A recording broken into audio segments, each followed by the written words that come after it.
Halo adik-adik semua, kembali lagi bersama kami di acara Masa Pengenalan Lingkungan Sekolah SMK Negeri Mandiri 36 Jakarta tahun pelajaran 2020-2021 berbasis online. Terima kasih telah menunggu turun acara yang telah kami buat.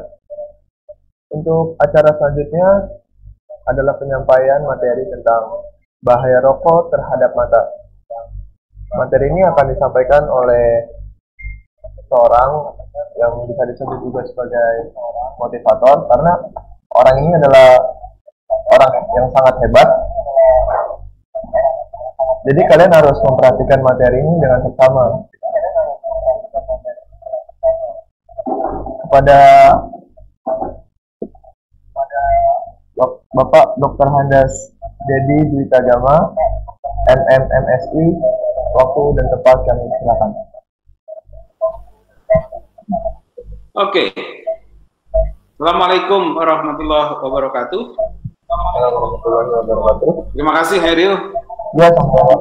Selamat untuk adik-adik murid baru kelas 10 SMK Negeri 36 Jakarta. Selamat jadi keluarga besar SMK Negeri 36 Jakarta. Soal kamu masuk karena kebetulan, niat, cita-cita, atau dipaksa orang tua, nggak apa-apa, tapi kamu sekarang sudah berada di sekolah yang luar biasa. Nggak ada SMK di Jakarta yang proses pendidikan karakternya seperti di SMK Negeri 36 Jakarta. Dari penampilan pakaiannya aja kamu bisa lihat, bisa bandingkan anak SMK Negeri 36 Jakarta. Saya pertama berterima kasih kepada panitia, Ibu Sulis, Pak Zainal, Pak Fran, yang sudah menghubungi saya untuk menyampaikan materi tentang rokok dan narkoba. Materi saya tentang rokok dan narkoba yang ada di sekitar kita. Ini dikaitkan dengan pendidikan karakter, karena karakter itu adalah sesuatu yang dibiasakan. Nama saya Dedi Dwi Tagama. Kalau nanti kamu mau kenalan lebih jauh, cari aja di Instagram atau search di Google atau lihat channel saya di YouTube. Dengan Dedi Dwi Tagama, kamu akan dapat berbagai pekerjaan yang sedang saya lakukan, sudah saya lakukan, atau video-video kenangan bersama 36, bersama sekolah-sekolah lain di seluruh Indonesia. Ada video bagus yang boleh kamu simak. Video ini berisi tentang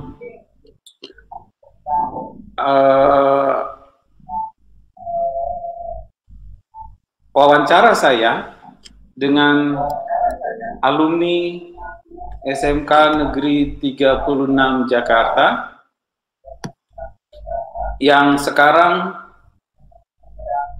sudah bekerja dan masih bekerja di PT Freeport Internasional Tembagapura, Jayapura. Ini saya rekam beberapa hari yang lalu saat senior kamu namanya Dede masih berada di Tembagapura. Kita simak videonya.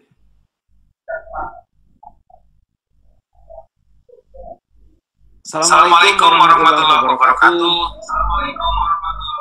Waalaikumsalam warahmatullahi wabarakatuh. Dede, apa kabar? Alhamdulillah, baik-baiklah, Pak. Terima kasih Dede bersedia memenuhi permintaan saya untuk wawancara. Dede ini adalah alumni SMK Negeri 36 Jakarta. Nama tahun berapa, Dede? Saya lulus tahun 2012, Pak. Jurusan? Saya di jurusan Teknik Kapal Pendidikan. Oke. Ya. Sekarang Dede sedang berada di mana? Saya sedang berada di tempatnya di Tembagapura, di job site-nya PT Freeport Indonesia. Wih, di PT Freeport Indonesia Tembagapura. Sejak tahun berapa di sana, Dek? Saya join di sini 2018 bulan Agustus. Hampir 2 tahun. Hebat sekali. Jarang alumni SMK berani kerja jauh dari tempat kelahiran, apalagi anak Jakarta, mau ditempatkan di Papua, luar biasa. Nah, kebetulan Dek, saya diminta untuk kasih materi tentang rokok dan narkoba buat adik-adik kelas kamu di perkenalan lingkungan sekolah. Dede, sekarang merokok? Tidak, Pak. Alhamdulillah. Saya tidak merokok, Pak. Oke, good. Biasanya anak STM kan pergaulannya luar biasa, teman-temannya merokok dah. Pokoknya di rumah, di perjalanan ke sekolah, di sekolah, pulang sekolah. Kok kamu bisa nggak merokok dari zaman sekolah dulu, Dek? Kamu nggak merokok? Saya dari dulu saya Pak, dari dulu lah nggak pernah merokok sama sekali. Saya pernah satu kali coba, tapi karena memang nggak enak dan saya nggak suka ya, saya sampai detik ini saya nggak pernah merokok lagi. Dan memang apa didikan orang tua juga Pak, yang bikin kita tuh bisa kayak begini. Gimana orang tua kamu mendidikmu sehingga kamu nggak merokok? Didikannya keras Pak. Apa? Jadi saya dulu rumah di Bekasi, di dalam rumah tuh ada pohon besar. Jadi kalau saya merokok, saya ancam saya untuk diikat di situ. Makanya saya sampai sekarang nggak berani. Oke, jadi padahal maaf ya, gaji kamu sekarang udah 2 digit, 12-an juta rupiah, luar biasa. Emang Dede, apalagi teman-teman sekolah, teman-teman kerja kamu kan pasti yang banyak. Apakah kamu nggak pengen nyobain atau bersenang-senang bersama mereka sambil beristirahat atau ngapain ngerokok itu nggak mau, Dek? Enggak, Pak. Saya memang nggak suka. Teman juga tahu saya nggak pernah merokok ya, dia nggak pernah tawar-tawarin saya. Nggak pernah maksa juga. Good. Sekarang lari ke narkoba, termasukkan di dalamnya alkohol. Kalau orang Papua tuh suka minum, suka mabok. Kamu mabok? Atau pakai narkoba pernah? Oh iya, enggak. Kenapa kamu bisa di sini? Bisa? Kenapa nggak bisa di situ bertahan kamu narkoba? Jadi di sini Pak ada peraturan yang nggak bisa ditoleransi. Apa itu? Kalau Bapak melanggar itu nggak toleransi langsung pulang. Ada beberapa. Contohnya itu kayak satuan minuman keras itu. Jadi kalau kita mabuk di tempat kerja ataupun di barak, di kamar, kalau sampai kedapatan oleh security ya kita pulang. Makanya daripada kita pulang bodoh-bodoh atau bahkan masuk sini nggak gampang. Betul. Sayang aja saya nggak bisa gitu. Betul. Iya. Luar biasa. Jadi faktor pendidikan orang tua sehingga kamu tetap pada pendirian, tidak mau merokok, walau sekarang sudah punya penghasilan, sudah punya istri, bekerja jauh dari keluarga pun kamu bisa bisa menjaga komitmen untuk sehat itu luar biasa. Jadi mudah-mudahan ini bermanfaat buat adik-adik kamu di kelas yang sekarang masuk kelas 10 SMK Negeri 36 Jakarta. Nah, kalau boleh sekarang di luar narkoba yang kamu ingat zaman dulu di sekolah yang bakal nggak akan kamu lupain apa deh? Sebetulnya banyak Pak. Yang paling Ini memang kita berdua atau saya punya sendiri, Pak. Soalnya saya cuma berdua sama Dedi. Yang bermanfaat buat semuanya, terutama di kamu. Oke. Saya pertama itu yang saya nggak bisa lupakan itu beasiswa, Pak. Kenapa? Mungkin sampai sekarang belum ada rekor yang memecahkan. Saya punya rekor, Pak. Baru masuk 2 bulan sudah terima beasiswa 3 tahun full. Itu satu, Pak. Cuma bayaran 2 bulan ya? Terus cuma 2 bulan. Sampai lulus nggak bayaran lagi? Sampai lulus nggak bayaran lagi, Pak. Masih ingat waktu itu bayaran sebulan berapa, Dek? 180 kalau nggak salah, Pak. Jadi tiap bulan itu kenapa kamu dapat beasiswa waktu itu, masih ingat? Saya menang lomba semacam DAI gitu, Pak. Tingkat DKI. Iya, apa yang Kak? Enggak kan waktu itu sekolah punya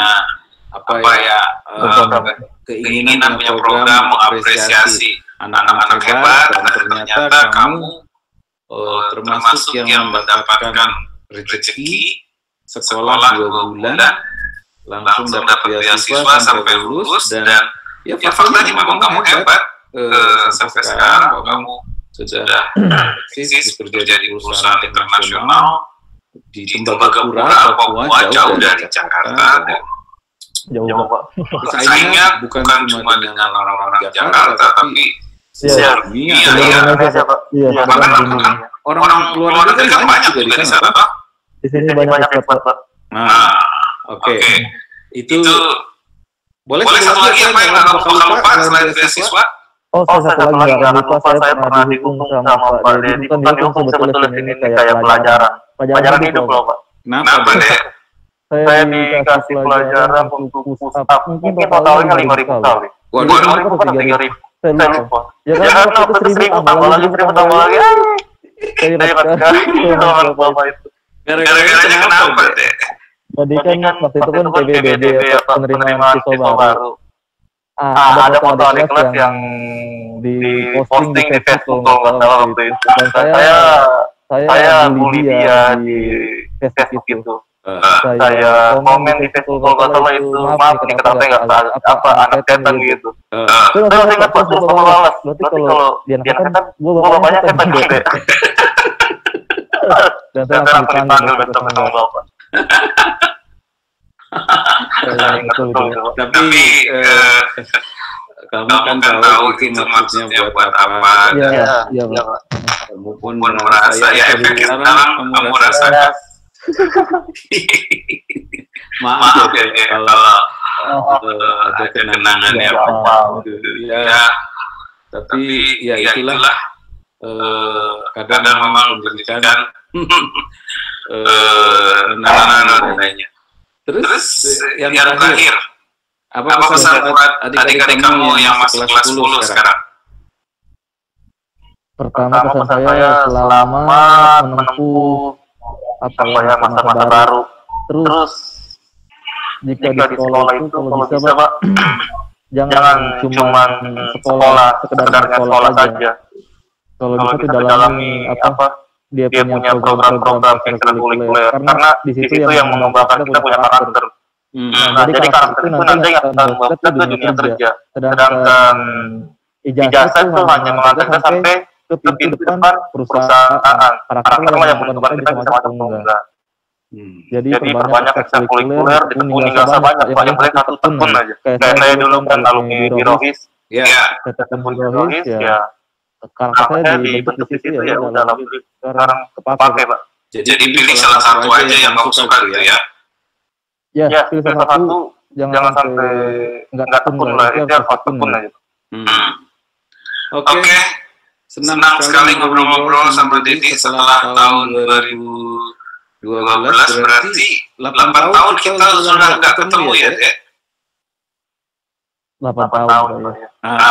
Ya, mudah-mudahan besok perjalanan kamu ke Jakarta lancar, berjumpa kembali. Atau janjian kembali lagi sama Nyonya kayak kemarin, enggak?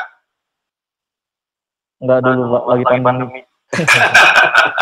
Kirain mau diulang kemarin Nyonya sama junior ke Bali, kamu janjian di Bali ya sudah. Berarti kamu langsung Jakarta ya besok ya?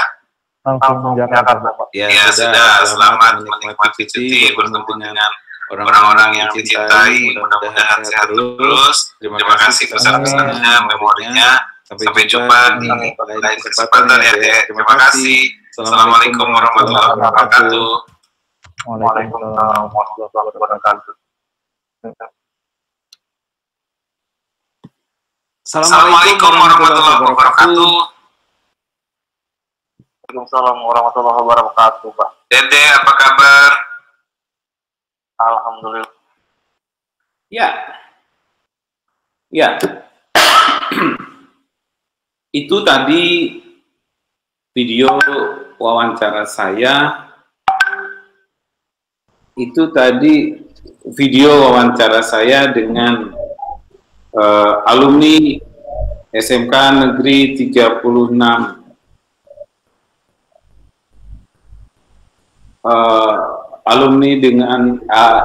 alumni SMK Negeri 36 Jakarta yang saat ini sudah bekerja di PT Freeport Indonesia di Tembagapura, Jayapura.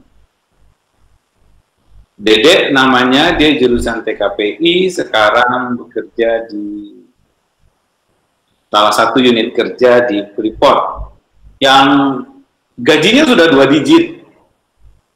Gajinya sudah 2 digit, tapi dia tidak merokok, tidak pakai narkoba. Itu sesuatu yang luar biasa. Kita lanjutkan slide-nya. Oke. Nah, video tadi sudah disimak. Tujuan presentasi saya berharap bisa menginspirasi kamu menjadi pribadi yang hebat. Kamu tahu ini siapa? Ini adalah penyanyi dunia yang kalau konser tiketnya selalu habis, dan dia mematahkan fenomena kalau penyanyi itu selalu kurus. Badannya kurus, langsing, cantik, dia gendut. Tapi lagunya yang terkenal salah satunya Hello. Setiap konser nggak pernah ada tiket yang tersisa. Dan ternyata dia sejak lahir tidak pernah berjumpa dengan bapaknya. Dia dibesarkan oleh ibunya. Tapi dia bisa sukses, dan pada umur 4 tahun mulai ikut ibunya menyanyi, pada umur belasan tahun mulai upload lagu-lagunya di sosial media, sampai kemudian menjadi penyanyi terkenal. Ini siapa?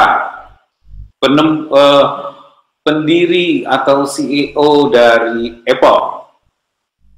Kalau sekarang kita bisa komunikasi dengan handphone. Steve Jobs adalah orang yang pertama kali punya ide menggunakan handphone untuk berinteraksi dengan internet. Termasuk sekarang kita bisa berinteraksi seperti ini, karena dulu pertama kali di dunia Steve Jobs memproduksi iPhone. Huruf I di depan, iPhone berarti internet. Dan itu generasi pertama telepon bisa terkoneksi dengan internet. Sekarang saya menggunakan laptop pakai koneksi dengan handphone, adalah salah satu inovasi dari dia. Dan Steve Jobs itu oleh orang tuanya tidak diurus sendiri, dia diangkat anak oleh keluarga lain karena kedua orang tuanya merasa tidak akan mampu membesarkan dia, memberikan pendidikan dia yang baik. Kalau Dede tadi bersama ayah ibunya sampai termasuk tidak merokok karena dididik oleh bapaknya. Sementara tadi penyanyi yang gemuk itu perempuan, dan Steve Jobs ini, CEO dari Apple, dia tidak punya orang tua. Tapi dia bisa mengarahkan dirinya menjadi orang-orang yang hebat. Nah, kamu lahir dari keluarga macam apa? Beruntunglah sekarang yang orang tuanya masih lengkap. Tapi jangan sedih kalau bapak ibumu sudah berpisah, atau salah satu dari mereka sudah tidak ada, atau kedua-duanya sudah tidak ada. Karena kesuksesan bukan cuma milik orang yang punya orang tua. Kayak tadi, Steve Jobs itu nggak punya bapak ibu dan hidup bersama orang lain. Tapi karena dia mau sukses, ya dapatlah. Sementara kamu lahir dari keluarga macam apa, itulah rezeki kamu. Itulah rezeki kita. Kita nikmati. Yang bisa bergembira main sepak bola saat hujan, atau di sekolah main futsal. Nanti kamu kalau di 36 ada 3 lapangan, kamu bisa main lapangan belakang, lapangan utama, depan, atau lapangan samping. Silahkan nikmati kebersamaan dengan teman-teman. Itu nanti akan membawa kenangan yang bagus buat masa depan hidup kamu. Nah, ini pesan yang Dedek tadi. Jangan sampai nggak aktif di ekstrakurikuler sekolah. Pilih aja salah satu, karena itu membentuk karakter kamu. Untuk karakter kamu, dan kerasanya nanti kalau udah kerja, guys. Kalau belum kerja, itu nggak kerasa. Tapi begitu kerja, kenangan pendidikan, proses ekskul, dan lain-lain, manfaatnya luar biasa. Kita berdoa mudah-mudahan pandemi ini cepat selesai, kamu bisa sekolah, bisa ikut ekskul, dan mengembangkan kepribadian kamu. Karena semua orang itu punya potensi, sebuah kemampuan yang mungkin bisa dikembangkan, karena itu berupa kekuatan, kesanggupan, dan daya. Nggak ada orang yang nggak punya potensi, guys. Cuma persoalannya, mau apa enggak itu dikembangkan. Faktanya, kehidupan itu nanti di luar sekolah setelah kamu lulus, ada yang bisa lanjut kuliah, ada yang bisa kerja, tapi semua serba tidak pasti.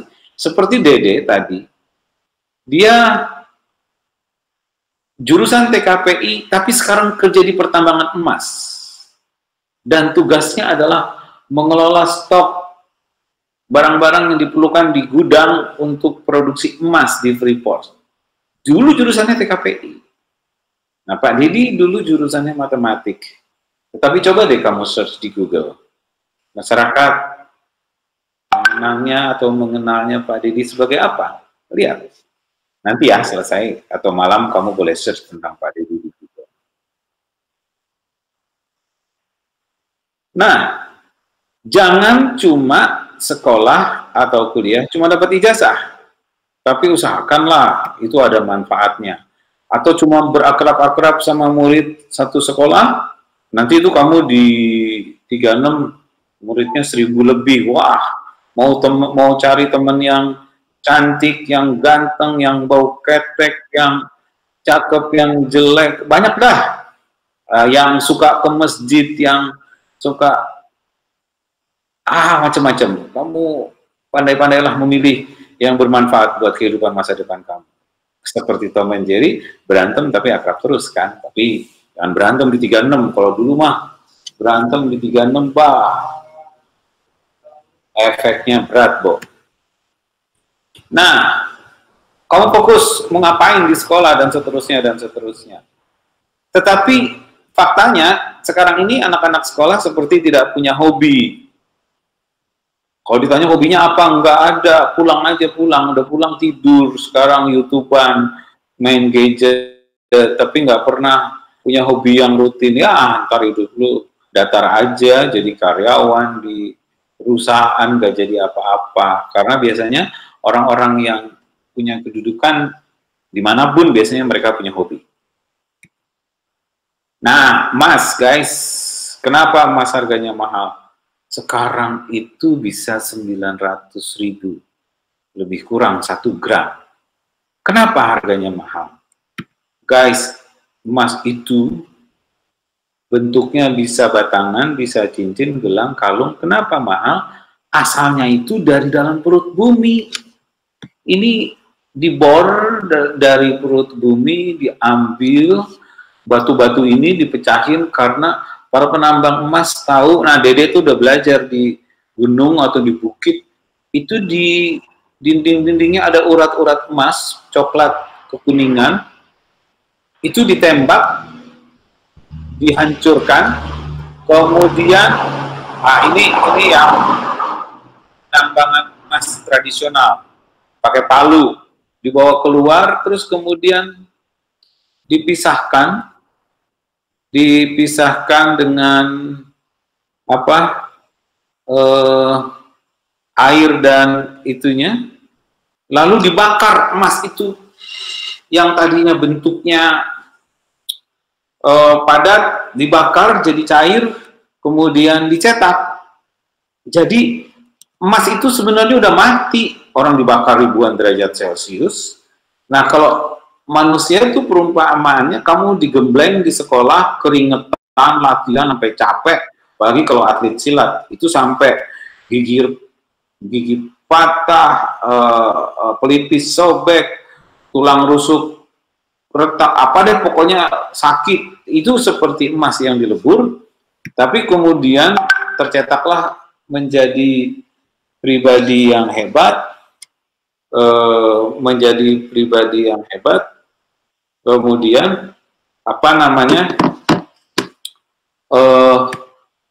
lalu dibentuk jadi barang-barang itu, terus jadinya mahal guys. Nah, kamu mau jadi emas, caranya tadi contohnya moderator saya Khairil, itu bagus sekali komunikasinya, dan nanti komunikasi itu dibutuhkan dimanapun kamu kerja. Kemampuan membaca bukan cuma membaca buku, tapi membaca pesan di online, membaca situasi, membaca peraturan, dan mengambil sikap. Matematik, perhitungan, kerjasama itu menjadi prasyarat berikutnya. Terus kemudian happy, enjoy aja. Kamu jadi anak 36, enjoy. Kamu rezekinya di 36, jangan sekolahnya berat, disiplinnya keras. Itu justru menempa kamu menjadi emas, guys. Nikmatin, tanya sama senior, gimana caranya nih kalau diginiin gua? Lu gini aja, santuy. Nanti makanya cari seniornya juga yang bagus, anak-anak OSIS lah gampangnya. Always do the best. Besok kalau mulai belajarlah yang terbaik. Nanti kalau sudah masuk, tampillah yang terbaik. Selalu lakukan yang terbaik. Nah, sekarang kan ada tugas-tugas lewat sosial media.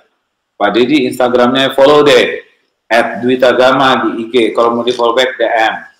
Atau Twitternya lihat Pak Dedi juga luar biasa. Tulisannya di blog, publish, punya foto publish. Nah, bekerja sama, kreatif, critical thinking, berkomunikasi, latihan. Nah, hobi dikerjakan guys, jangan keburu mati baru hobinya. Gue suka sholat. Makanya dari sekarang sholatlah, ke gereja, atau itu bisa dijadikan hobi. Atau main sepeda, tapi jangan cuma main sepeda, habis itu nongkrong, main futsal, habis itu ngerokok. Itu hobi cari mati namanya. Nah, bekerja sama dengan teman, ulangi lagi, ngapain, happy, enjoy, always do the best, publish, kerjakan hobi, kemudian ulangi lagi, enjoy, kemudian always do the best, publish, kerjasama, kemudian networking, lakukan hobi, ulangi lagi. Nanti lihatlah, kalau kamu berulang-ulang, ini contohnya nih yang bisa ditiru, siapa? Guys, Iwan Fals, dia cuma jadi cuma sekolah sampai SMA, bapaknya suruh kuliah, dia nggak mau, dia ngamen sana-sini, bikin lagu. Sekarang rumahnya di Depok, 9 hektar, Kalau ada OI datang ke situ tidur gratis, dikasih makan. Dia baik.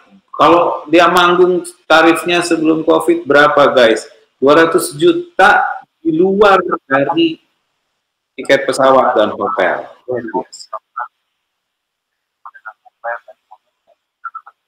Nah, EcoWise itu latihan silat. Belasan tahun latihan silat. Siapa nyangka anak silat tiba-tiba jadi aktor Hollywood. Sekarang dia tajir, suaminya artis. Gara-gara apa? Silat. Nah, kemudian berikutnya ini Yayan Ruhian, EcoWise ini Dadang kalau nggak salah. Dia main film Star Wars.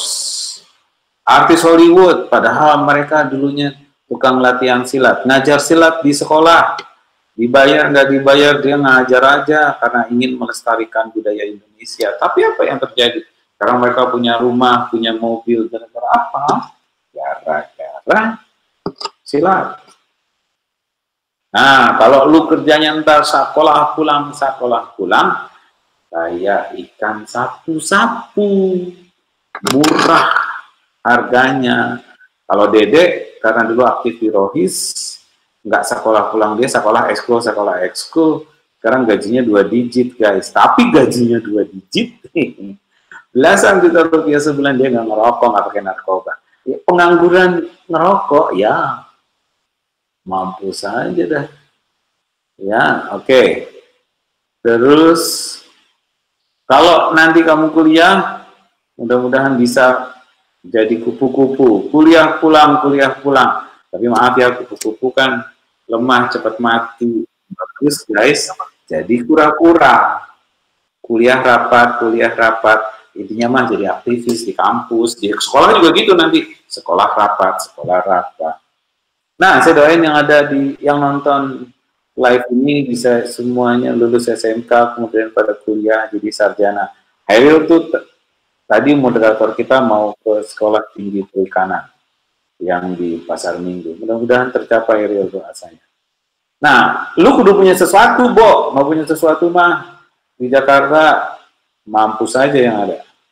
Kerja kita akan terbayar. Susah dulu, sakit dulu, guys. Ini contohnya.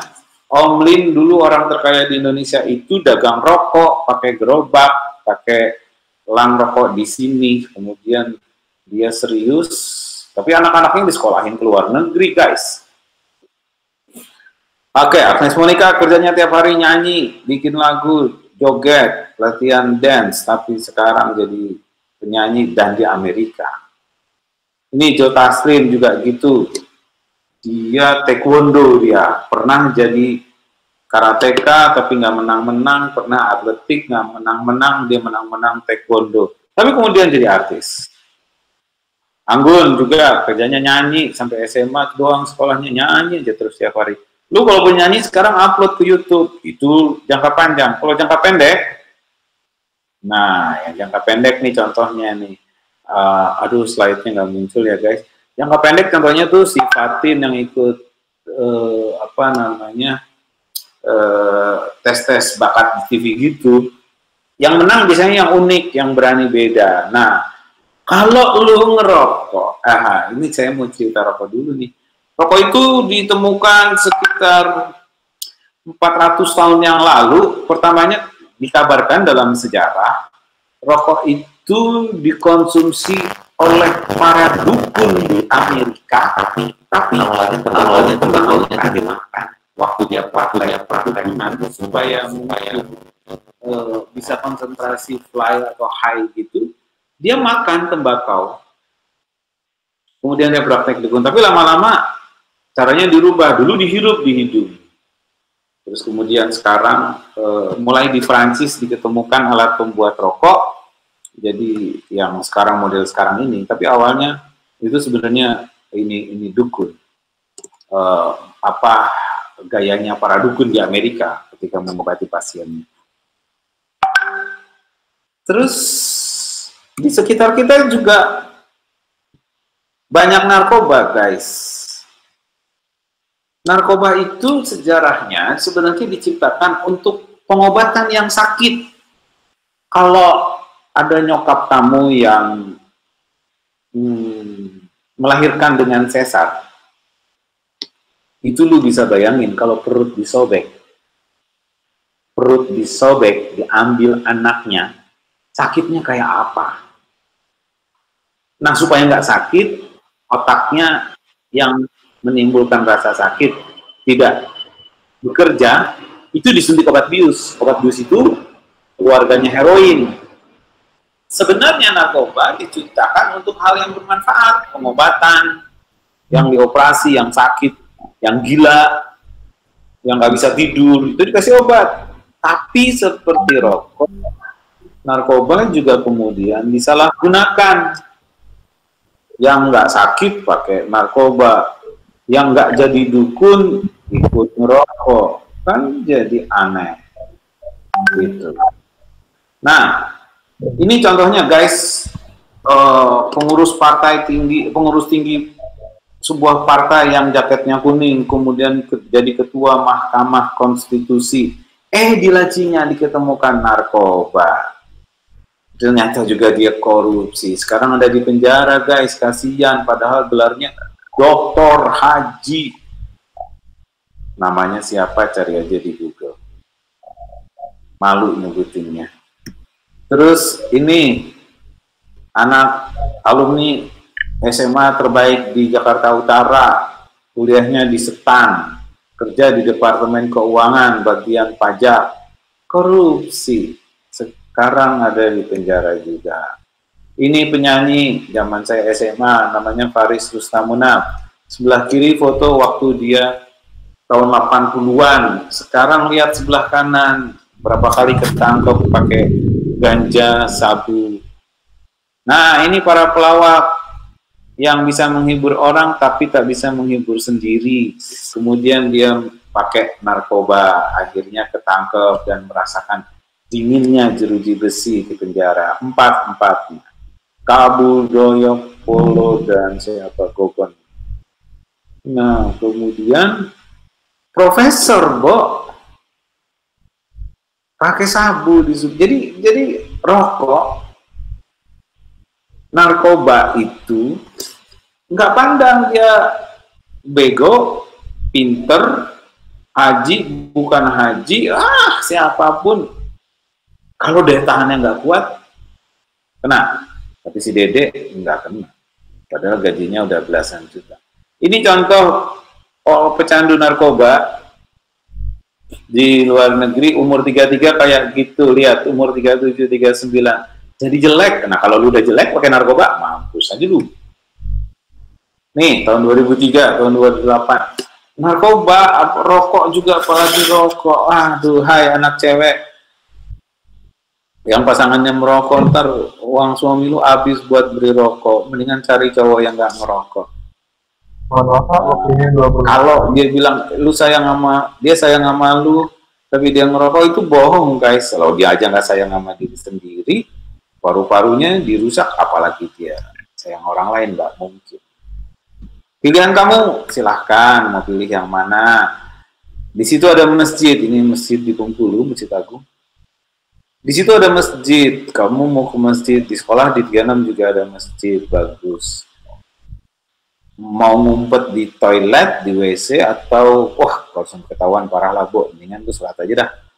Mudah-mudahan juga dapat berkah dari Tuhan. Atau nggak mau sholat, mau laknat, janganlah. Yang enak itu seperti Dede, dia melakukan yang dia suka. Dia melakukan orang yang mau bayar, dan dia bagus di situ. Jalan-jalan, ke Papua, dibayarin perusahaan. Gajinya belasan juta. Wah, kalau pulang, buat banyak buat istri dan anak. Ini, 30 tahun ngeband. Kemudian jadi terkenal. Tapi Arman dikenal nyanyi yang rajin sholat. Dan nggak pakai narkoba. Kalau pakai narkoba dia jelek. Dan katanya Gigi kalau anggotanya pakai narkoba dikeluarin. Raisa, nggak mungkin Raisa pakai narkoba. Kalau dia pakai narkoba nggak secantik ini. Yang bilang Raisa nggak cantik, nggak normal. Yang normal pasti bilang dia cantik. Kenapa dia cantik? Salah satunya karena dia nggak pakai narkoba. Karena memakai narkoba ujung-ujungnya jadi jelek. Janganlah pakai narkoba ya guys, juga ngerokok gitu. Karena kalau kamu pakai narkoba, yang rusak tuh otak.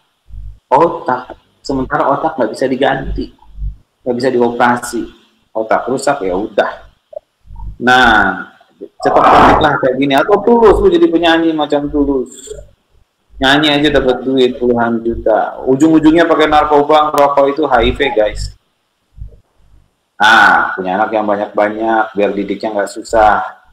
Didik anak yang baik kayak Dede. Atau lu bikin tulisan atau foto jadi stand up comedy, dapat duit guys. Kayak Raditya Dika, dia nggak cari kerja, kerjaan cari kerja. Nah, ini yang tadi Yayan Ruhian. Nah, pesilat ini si siapa? Andrea Hirata, penulis.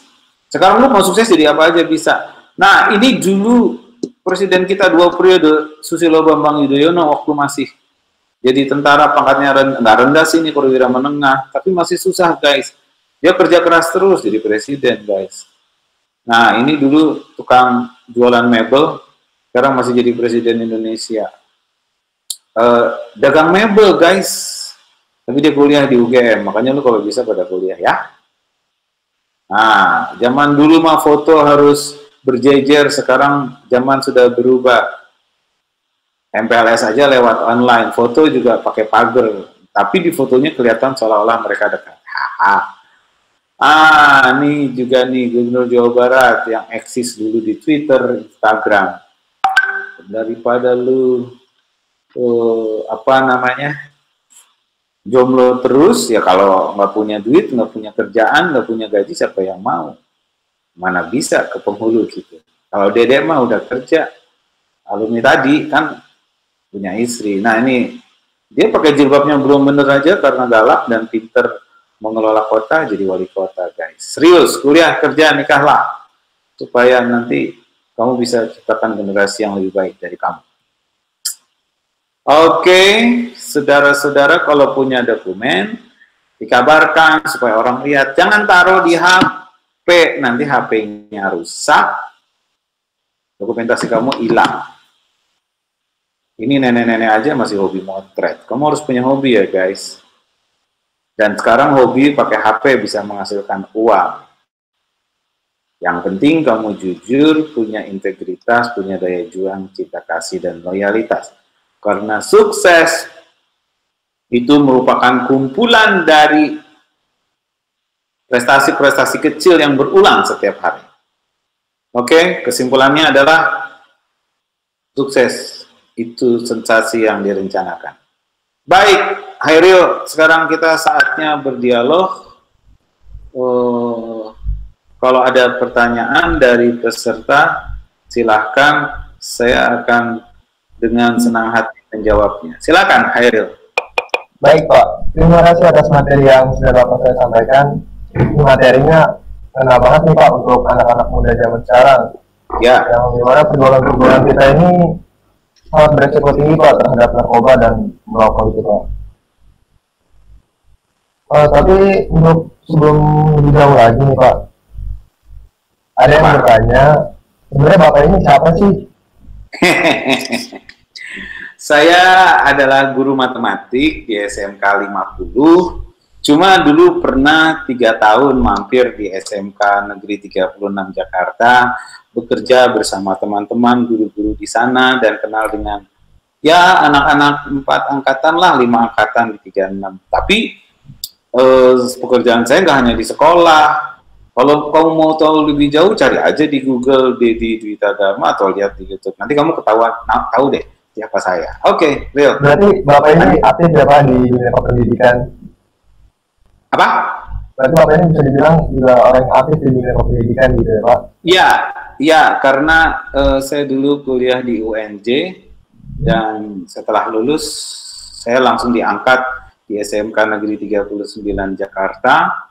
Jadi guru di sana, tapi ternyata saya sering mendapatkan kehormatan dan mendapat kesempatan dikasih tiket pesawat real keliling Indonesia, jadinya ya berbagi. Seperti saya ketemu Hairil dulu di SMK, di SMP 231 kan waktu kamu LDKO, ya gitulah, saya kerjanya jalan-jalan, Phil.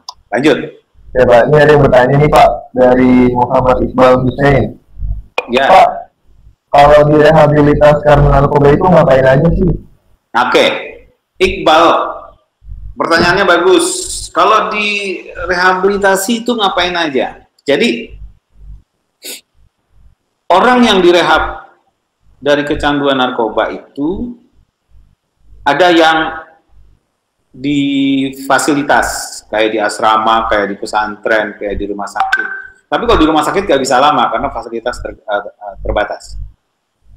Tapi ujung-ujungnya sebenarnya kuncinya cuma satu. Kepada pecandu itu diberikan pemahaman betapa bahaya narkoba yang bisa bikin kecanduan. Terus dia dikasih obat-obat yang bisa mengurangi efek kalau dia lagi nggak pakai narkoba gitu. Karena kalau orang nggak pakai narkoba itu efeknya ada yang uring-uringan, pusing, ada yang sakit, ada yang muntah-muntah, ada yang macam-macam lah. Nah, itu oleh dokter dikasih obat selama proses rehabilitasi, sehingga dia lama-lama nggak make. Atau lewat pengurangan, dikurangin, akhirnya nanti mereka berhenti sama sekali. Dan kalau udah berhenti ya insya Allah dia jadi sehat. Tapi jangan bergaul lagi sama yang suka pakai bareng-bareng. Nah begitu. Siapa Muhammad Iqbal Hussein, pertanyaannya semoga jelas ya. Terima kasih. Lanjut Ril. Jadi kalau misalkan ada orang nih Pak yang udah terlanjur kena narkoba, terus dia mau rehabilitasi, cuma dia takut atau malu, ini bagaimana Pak? Oke, pertanyaan bagus. Kalau zaman sekarang ada namanya IPL, IPWL, Institusi Pemerintah Wajib Lapor. Jadi gini, kalau seseorang yang kecanduan mau sembuh, datang aja ke puskesmas. Nggak bakalan ditangkap sama dokter. Bahkan kalau kamu ada bukti, kamu lapor ke puskesmas, nanti oleh dokter kamu diobatin, dikasih obat, dan kalau kamu ketangkap lagi make, atau lagi bergaul sama teman-teman kamu ketangkap, kamu bilang sama polisi, Pak, saya dalam proses pengobatan, ini buktinya di puskesmas ini. Kamu nggak jadi di penjara, nggak jadi ditangkap. Tapi kalau kamu ketangkap, kamu lagi make atau bergaul sama bandar, kamu belum lapor ke puskesmas, kamu bisa dipenjara atau diproses hukum lah, diadilin. Nah makanya kalau mau lo sembuh nggak usah malu karena dokter juga menjaga rahasia, atau ke puskesmas yang rada jauh lah dari rumah, nggak apa-apa. Tapi kan puskesmas juga sekarang ada di tingkat kelurahan atau tingkat kecamatan, datang aja. Atau tingkat wali kota Jakarta Utara misalnya, datang aja ke puskesmas. Pak, Bu, saya mau lapor, ketemu dokter, saya kecanduan, gimana? Ntar dikasih tahu caranya spesifik. Begitu, Haidar. Oh, gitu, Pak. Berarti kita kalau misalkan sudah terlanjur merokok, nggak usah takut atau malu nih Pak ya buat lapor? Nggak usah, karena nggak di penjara kalau lapor, malah diobatin. Ya. Ada lagi Pak yang nanya dari Krisna Aditya. Apa, Aditya? Pak, ciri-ciri pemakai narkoba seperti apa ya? Oke. Krisna Aditya, ciri-ciri pemakai narkoba itu berbagai macam, tergantung yang dipakai. Kalau ganja, pemakai ganja, kalau pas lagi sakau, dia biasanya pusing, uring-uringan gitu. Tapi kalau dia udah pakai, dia slow, bahkan tidur. Heroin, kalau lagi sakau, dia sakit badannya. Tapi begitu pakai, sakitnya hilang, dia bisa tidur. Jadi kalau itu juga kalau pil koplo misalnya, kalau nggak pakai itu puyeng, uring-uringan, reseh deh, bawaannya otaknya tuh singit kalau kata anak sekarang. Jadi tergantung apa yang dipakai, efeknya beda-beda. Tapi secara sederhana konsepnya, narkoba itu mempengaruhi fungsi otak. Jadi otaknya nggak normal, itu aja gampang. Oke. Ya, ada yang menarik nih Pak, pertanyaan dari Najwa Isna ini. Apa? kenapa narkoba dan sebagainya itu bisa membuat orang yang memakainya dapat menjadi kecanduan? Nah, Najwa, Isna ini keren nih pertanyaannya. Jadi contohnya gini, ini ada gelas ya. Gelas ini sekarang kosong isinya. Andaikan dia diisi air, gelas ini terisi. Dan gelas ini adalah perumpamaan reseptor di dalam otak. Waktu orang makan rendang, minum es kelapa, makan pecel lele misalnya, yang enak-enak, itu di dalam makan bakso misalnya. Di dalam otak ini ada reseptor oleh bakso itu dibuat karena dia bahan kimia, nempel di otak, dibuatlah reseptor bakso. Waktu reseptor itu terisi bakso, otak akan bilang enak, sedap. Kalau ini sudah lama nggak terisi bakso, reseptornya, otak bilang, aduh pengen makan bakso, cari di mana ada bakso. Oh ada bakso enak di sono, pas punya duit, jajanlah kamu beli bakso. Nah demikian juga narkoba. Kenapa bisa jadi kecanduan?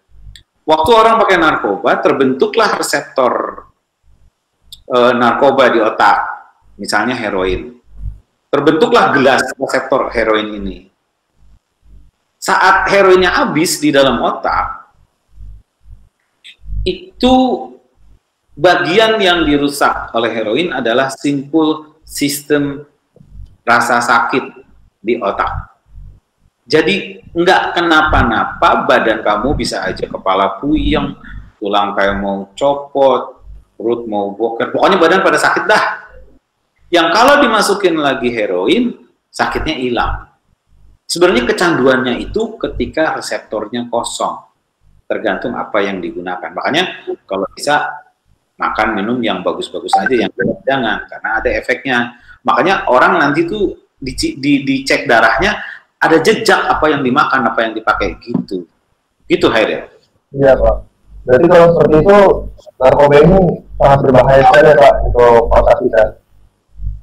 Kalau misalnya itu dipakai untuk orang yang dioperasi, melahirkan, sakit gigi atau apa, itu nggak bahaya, itu bermanfaat. Tapi kalau disalahgunakan, nah, kalau disalahgunakan, itu yang berbahaya. Oke. Jadi narkoba ini seperti pisau bermata dua ya Pak, satu sisi bisa berguna, satu sisi juga bisa membahayakan. Betul. Seperti handphone ini juga gitu. Kalau dimanfaatkan dengan baik, bisa bikin rezeki. Kalau nggak bagus, ngabisin duit, membahayakan, beli paket mulu. Kalau saya gara-gara ini, saya terbang ke seluruh dunia. Nah, ada yang gara-gara habis duit orang tuanya, atau bahkan dia nyolong untuk dapat handphone. Itu kan sama lah, semua benda real di dunia ini plus minus kayak begitu. Oke. Ini Pak, ada lagi nih, menarik banget nih. Dari Dava Zaki. Apa Dava? Pak, apakah kecanduan narkoba atau rokok bisa dihentikan atau bisa berhenti? Bisa. Banyak yang berhenti tanpa ke dokter, tanpa berobat. Satu ketika begini, saya parkir kendaraan di halaman sebuah masjid mau sholat Jumat. Tapi waktu masih agak lama karena saya senang sapi yang bagus di dalam, di depan, yang AC-nya dingin, yang khotibnya bisa kelihatan gitu. Saya jadi biasanya kalau Jumat datang agak lebih cepat. Di parkiran, ketika saya menuju ke masjid, ketemu dengan laki-laki muda gendut. Dia turun dari motor, buka jaket, badannya gemuk sekali. Tapi dari bagasi di motor itu saya tahu dia adalah sales rokok. Karena kalau kamu ketemu di jalan, ada motor di belakangnya, bagasinya rapih, warnanya putih, merah, biru, hitam, pokoknya tapi bersih, rapih, tertutup karena rokok ketetesan air dikit aja rusak. Dia bilang, wah mas, kamu rajin udah ke masjid? Ya Pak. Rokok apa? Oh saya grup merek X dia sebutlah. Wah kamu jadi makmur ya? Mau merokok kapan saja bisa? Enggak Pak, saya nggak merokok. Masa tukang jualan rokok nggak merokok? Kamu kan pasti dapat bonus. Bonusnya saya jual Pak. Daripada buat isep. Kenapa? Kamu kok bisa nggak merokok? Iya Pak, gara-garanya saya nikah. Terus istri saya nggak hamil-hamil Pak. Saya bilang sama diri saya janji sama Tuhan, kalau istri saya hamil melahirkan, saya akan berhenti merokok Pak. Kenapa? Saya nggak mau anak saya isap asap rokok. Jadi semenjak anaknya lahir, dia berhenti. Dan uang yang dapat dari rokok bonusnya itu sama dia ditabung untuk kebutuhan keluarga. Nggak pakai dokter. Jadi tergantung kita. Yang penting jangan sentuh lagi. Barang itu kalau diketawarin orang jangan mau. Udah selesai. Berarti harus dari diri kita sendiri ya Pak ya? Betul. Ada yang bertanya nih, Ananda Viola, kenapa sih pemusnahan narkoba harus dibakar Pak? Kenapa nggak dikubur aja gitu? Bukannya kalau dibakar juga bisa membuat mabuk sekitar ada pembakaran akibat asapnya? Iya, real. Kalau pemusnahan narkoba dikubur, real, itu pecandu. Gali lagi. Dikorek lagi, real. Karena kalau orang lagi kecanduan itu sakit.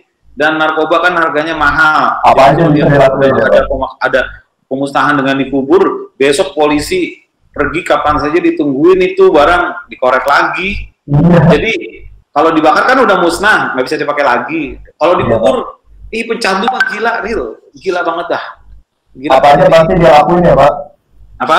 Apa aja pasti dia lakuin untuk apa aja, karena sakit badannya, supaya nggak sakit dia harus pakai lagi gitu. Oke, lanjut. Pertanyaan dari Ikhwan Fadila, Pak, narkoba jenis apa yang paling berbahaya? Semua narkoba berbahaya. Dan apa ya? Daya tahan orang itu kan beda-beda, real. Jadi ada orang pakai sabu santuy aja, pakai heroin nggak apa-apa. Tapi ada orang yang baru isep rokok aja muntah-muntah dia, makanya dia nggak bisa ngerokok apa. Sekali isep aja saya muntah-muntah Pak Deddy gitu. Apalagi ganja. Nah jadi kalau ditanya apa yang paling bahaya, itu jawabannya beda-beda tergantung daya tahan. Ada orang yang ngerokok iya, ganja iya, sabu iya, heroin iya, tapi dia nggak nyandu. Dia kalau pas lagi nongkrong dia ngerokok, tapi kalau di rumah dia nggak, males beli rokok. Kenapa? Sayang Pak duitnya, mendingan buat ganti motor.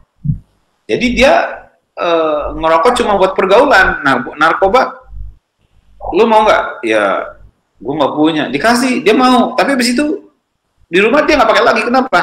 Sayang duitnya, daripada beli narkoba Pak mendingan buat beli mobil. Jadi itu kuat. Nah persoalannya nggak semua orang yang otaknya kuat, karena kalau udah pakai kecanduan itu susah sembuh. Tapi kalau dia mau, walaupun awalnya jungkir balik emang real susah banget sembuhnya, tapi banyak kok yang bisa sembuh. Oke, lanjut. Jadi kalau kita pikir dari cara penyembuhan itu nggak gampang ya Pak. Jadi lebih baik kita mencegah daripada mengobati gitu Pak. Iya, betul. Tapi kalau udah terlanjur make, ke puskesmas saja. Sekarang banyak dokter yang sudah dilatih. Pak. Pertanyaan terakhir Pak. Apa? Apa nih yang mau Bapak sampaikan untuk teman-teman kita di luar sana yang sudah candu rokok atau candu narkoba? Gitu, Pak. Ya. Rokok, narkoba itu kan banyak sekali di sekitar kita. Sebagaimana kerasnya pun usaha pemerintah untuk mencegah peredaran gelap narkoba, untuk mencegah rokok, itu sulit selama masyarakat masih menggunakannya. Saya ingat dulu zaman bapak saya, dulu beliau merokok, mereknya VIP. mereknya Commodore. Sekarang rokok itu nggak ada lagi. Kenapa? Karena nggak laku, jadi rokok itu nggak dijual. Seperti makanan atau apapun, kan ada ya di sekitar kita ada jenis minuman baru. Wah, yang beli rame sampai ngantri berjam-jam. Tapi sekarang nggak laku lagi. Kalau mau, bahkan jarang yang beli. Jadi sebenarnya kalau nanti ini terjadi di Amerika, Real, Iya, perokok, konsumen rokok itu makin hari sampai ke sekarang itu makin sedikit yang merokok. Kenapa? Karena orang Amerika sekarang makin sadar akan kesehatan, sehingga sekarang perokok di Amerika itu sedikit sekali dan orang malu merokok. Karena kalau merokok di Amerika dianggap lu orang zaman dulu lu, bukan orang zaman sekarang. Dianggap pecandu rokok itu orang yang hidup masih di zaman dulu. Kenapa? Salah satu yang dilaksanakan di Amerika adalah pendidikan kayak kita nih sekarang nih, mendidik untuk orang tidak kena narkoba. Tapi yang kedua, pemerintah menaikkan cukai rokok. Jadi rokok di sana harganya mahal. Satu bungkus bisa 500.000 Real bungkus, mahal banget. Jadi orang sayang duitnya, daripada buat beli rokok mendingan buat yang lain. Ini memang membutuhkan usaha untuk menghentikan peredaran rokok dan narkoba ini lewat semuanya. Namanya kalau bisa sih jangan ngerokok, kayak si Dede itu alumni 36, gajinya 2 digit guys, belasan juta sebulan, tapi dia bisa nggak ngerokok, nggak pakai narkoba. Jadi stay away from smoke and drugs. Berarti banyak banget nih Pak keuntungan kalau kita seperti nggak ngerokok, nggak narkoba. Misalnya kalau orang rokok setiap hari bisa ngabisin 20.000 terus biaya 1 bungkus rokok. Kalau misalkan ditabung dalam waktu sebulan itu dia bisa memperoleh sampai 200.000 lebih. Iya, iya, gitu ya, Pak? Betul. Jadi lebih baik untuk yang bagus-bagus saja. Oke. Ayo Pak, nih ada satu. Kalau memang merokok itu berbahaya untuk kesehatan kita, kenapa pemerintah tidak menutup pabrik-pabrik rokok yang ada di Indonesia? Ya. Di dunia ini kontroversi rokok terus berkembang, termasuk di Amerika. Amerika juga nggak menutup pabriknya, tetapi karena orang Amerika makin sedikit yang merokok, walaupun pemerintahnya tidak menutup pabrik, akhirnya Marlboro menutup pabriknya di Amerika dan pindah kemana? Ke Indonesia, guys. Dan Sampurna dibeli oleh Marlboro, sekarang dia memproduksi rokok Marlboro, diedarkan di Indonesia dan negara-negara sekitarnya. Tapi di Amerika pabriknya nggak ditutup. Pemerintah nggak menutup pabrik karena nggak boleh menutup pabrik. Karena rokok belum dianggap benda yang terlarang. Siapa yang menyebutkan rokok terlarang adalah undang-undang. Anggota DPR-nya belum membuat undang-undang yang melarang rokok. Makanya kalau kamu pada sekolah benar nanti jadi anggota DPR, bikinlah undang-undang yang menjadikan rokok adalah produk terlarang. Itu nanti pabrik bisa ditutup. Tapi sekarang, walaupun pabrik tidak ditutup di Indonesia, kalau tidak ada yang beli, dia tutup sendiri, guys. Soalnya barangnya nggak laku, biaya produksi tinggi, akhirnya pabrik tutup. Begitu, ya, Pak. Seperti itu ya, Pak. Karena waktu kita juga terbatas nih, Pak. Ya. Untuk penutup, apa yang mau Bapak sampaikan? Ya. Pertama, terima kasih kamu udah bagus jadi moderator. Mudah-mudahan cita-cita kamu tercapai masuk sekolah tinggi perikanan ya. Untuk anak-anak 36, kamu beruntung diterima di SMK 36 karena 36 adalah sekolah yang luar biasa. Nikmati aja 3 tahun nggak kerasa. Nanti tanya sama Kak Khairil, dia 3 tahun nggak kerasa, sekarang tiba-tiba udah mau lulus. Karena dia nikmatin, supaya bisa nikmat sekolah, seperti nasihat tadi alumni kamu, Kak Dede, masuk aja ekskul yang ada, bisa rohis, bisa basket, voli, dan macam-macam. Nanti ke sekolah kamu merasa nikmat, dan insya Allah, kamu bakal nggak kerasa 3 tahun lulus. Ya syukur-syukur diterima di PTN atau di sekolah tinggi perikanan, pelayaran apapun, dan udah deh kerja gajinya 2 digit gitu kayak Dede. Wah, luar biasa. Sukses ya buat semua anak 36. Salam buat guru-guru SMK 36, mudah-mudahan kita semua sehat, stay safe. Thank you, Adil. Thank you, Pak. Yuk.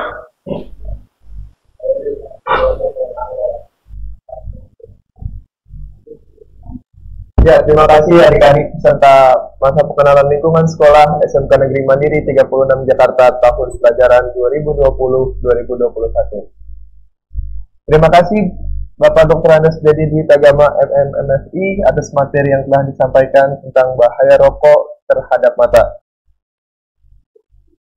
Kita lanjut ke sesi berikutnya, sesi keempat, yaitu penyampaian materi tentang wawasan kebangsaan yang akan disampaikan oleh Bapak Mayor Dr. Edi MHM Hum dari Lantamal 3. Kepada Bapak Edi, waktu dan tempat kami persilakan.